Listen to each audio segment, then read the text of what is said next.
Hello friends, welcome back to our channel. ఇవాల్టి recipe veg pizza ఈ విధంగా prepare చేసుకున్నామంటే ఓవెన్తో అస్సలు పని ఉండదండి. ఇంట్లో ఉన్న వాటితోనే చాలా సింపుల్గా క్విక్గా ప్రిపేర్ చేసేసుకోవచ్చు. ఇప్పుడు రెసిపీ ఎలా ప్రిపేర్ చేయాలో చూద్దామండి. ముందుగా బౌల్ తీసుకొని వేడి నీళ్ళు యాడ్ చేసుకోవాలండి. ఒక హాఫ్ గ్లాస్ వరకు యాడ్ చేసుకొని అందులో 1 టేబుల్ స్పూన్ షుగర్ యాడ్ చేసుకోవాలి. వేడి నీళ్ళల్లో మనం వేసిన షుగర్ మొత్తం కరిగే విధంగా స్పూన్తో ఈ విధంగా కలుపుతూ ఉండాలండి.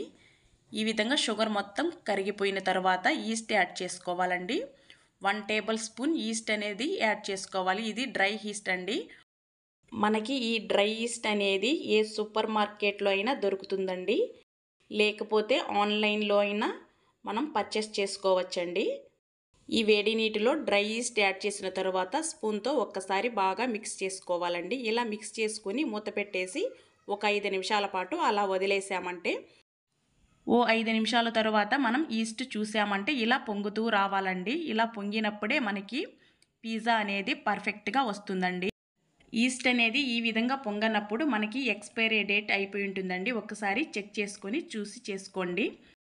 ఇప్పుడు జల్లెడ పెట్టుకొని జల్లెడలో 1 కప్పు మైదా పిండి యాడ్ చేసుకోవాలండి. అదేవిధంగా సాల్ట్ అనేది ఒక హాఫ్ టేబుల్ స్పూన్ యాడ్ చేసుకొని చక్కగా జల్లించేసుకోవాలండి. మనం బేకింగ్ సోడా కానీ బేకింగ్ పౌడర్ కానీ యూస్ చేయట్లేదండి. చక్కగా మనం ఒక half table spoon salt add చేసుకున్నామంటే కరెక్ట్గా సరిపోతుందండి. ఇప్పుడు ఒక్కసారి స్పూన్తో ఈ విధంగా మిక్స్ చేసుకోవాలండి. ఇలా మిక్స్ చేసుకున్న తర్వాత చేతితో పిండిని బాగా సాఫ్ట్గా ప్రెస్ చేస్తూ ఈ విధంగా కలుపుకోవాలండి. ఇలా కలిపిన తర్వాత కొద్దిగా ఆయిల్ అనేది పైన అప్లై చేసుకొని ఒక 5 నిమిషాల నుంచి 10 నిమిషాల వరకు పిండిని ఇలా పక్కన నానపెట్టేసుకోవాలండి. ఇలా ఒక 5-10 నిమిషాల వరకు పిండిని పక్కన నానపెట్టుకున్న తర్వాత ఒక 5-10 నిమిషాల తర్వాత చూసామంటే పిండి అనేది చక్కగా ఇలా పొంగుతూ వస్తుందండి.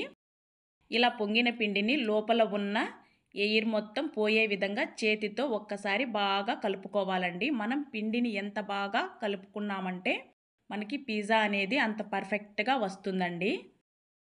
కొద్ది కొద్దిగా పొడి పిండి చల్లుకుంటూ ఈ విధంగా సాగదీస్తూ పిండిని కలుపుకోవాలండి. ఇలా ఓ 5 నిమిషాల పాటు పిండిని కలుపుకున్న తర్వాత చూడండి, పిండి అనేది సాఫ్ట్గా ఉండాలండి. పైన క్రాక్స్ అనేది అస్సలు ఉండకూడదండి. ఈ విధంగా కలుపుకున్న పిండిని 3 ఈక్వల్ పార్ట్స్గా చేసుకుంటున్నానండి. నేను తీసుకున్న 1 కప్పు మైదా పిండికి 3 పిజ్జా బేసులు అనేది ఖచ్చితంగా వస్తాయండి. మనం చపాతీని ఏ విధంగా ప్రిపేర్ చేసుకుంటామో అదే ప్రాసెస్లో చేసుకోవాలండి. కొద్దిగా పొడి పిండి చల్లుకుంటూ పిండి ముద్ద తీసుకుని ఇలా చపాతీ కర్రతో స్మూత్గా నొక్కుకోవాలండి. మనకి మరీ పలచగాను నొక్కుకోకూడదు, అలా అని మందంగాను ఉండకూడదండి. మీడియంగా నొక్కుకోవాలండి. చూడండి, ఈ విధంగా నొక్కుకున్న తర్వాత వీడియోలో చూపిస్తున్న విధంగా చివర అంచుల భాగంలో ఈ విధంగా ఫోల్డ్ చేసుకోవాలండి. చివర అంచు భాగంలో చేతితో ఇలా ప్రెస్ చేసుకోవాలండి. ఫోర్క్ తీసుకొని ఫోర్క్తో హోల్స్ పెట్టేసుకోవాలండి. పిజ్జా బేస్ మొత్తం ఇలా హోల్స్ పెట్టేసుకోవాలి.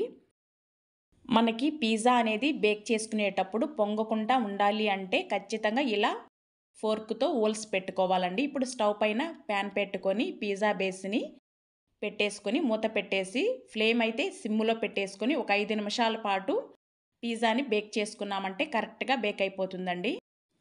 ఈ విధంగా పిజ్జా బేస్ని ప్రిపేర్ చేసి పెట్టుకున్నామంటే మనకి ఎప్పుడు కావాలంటే అప్పుడు పిజ్జాని ప్రిపేర్ చేసుకోవచ్చండి.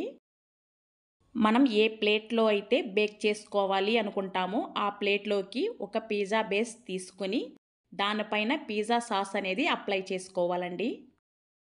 పిజ్జా బేస్ పైన ఈ విధంగా పిజ్జా సాస్ అనేది అప్లై చేసుకున్న తర్వాత సన్నగా కట్ చేసుకున్న ఆనియన్స్ ముక్కలను యాడ్ చేసుకోవాలండి. చక్కగా ఇలా ఉల్లిపాయ ముక్కలను పెట్టేసుకున్న తర్వాత మనం టమోటా ముక్కలను కూడా అదే ప్రాసెస్లో పెట్టేసుకోవాలండి. చాలా సింపుల్గా చేసేసుకోవచ్చండి. ఒక్కసారి మనం పిజ్జా బేస్ అనేది ప్రిపేర్ చేసుకున్నామంటే. ఈ విధంగా ఉల్లిపాయ ముక్కలు టమోటా ముక్కలు పెట్టేసుకున్న తర్వాత క్యాప్సికమ్ని సన్నగా కట్ చేసుకొని పెట్టుకోవాలండి.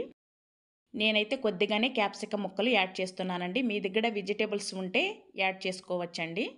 ఈ విధంగా పెట్టుకున్న తర్వాత వీడియోలో చూపిస్తున్న విధంగా చీజ్ని తురుముకోవాలండి. ఈ చీజ్ అనేది అన్సాల్టెడ్ చీజ్ అండి. దీనిపైన కొద్దిగా చిల్లీ ఫ్లేక్స్ స్ప్రింకిల్ చేసుకోవాలండి. స్టవ్ పైన ఒక వెడల్పాటి పాత్రని ప్రీ హీట్ చేసుకోవాలండి. ఇప్పుడు మనం ప్రిపేర్ చేసుకున్న పిజ్జాని అందులో వంచేసి మూత పెట్టేసి ఒక 10 నిమిషాల పాటు లో ఫ్లేమ్లో బేక్ చేసుకోవాలండి. 10 నిమిషాల తరువాత చూసామంటే మనకి పిజ్జా అనేది పర్ఫెక్ట్‌గా బేక్ అయి ఉంటుందండి. చూడండి, చూడటానికి కూడా ఎంత చక్కగా ఉందో, టేస్ట్ కూడా అంతే సూపర్‌గా ఉంటుందండి. నా రెసిపీ మీకు నచ్చితే తప్పకుండా ఛానల్‌ని సబ్స్క్రైబ్ చేసుకోండి, లైక్ చేయండి. Thank you for watching friends.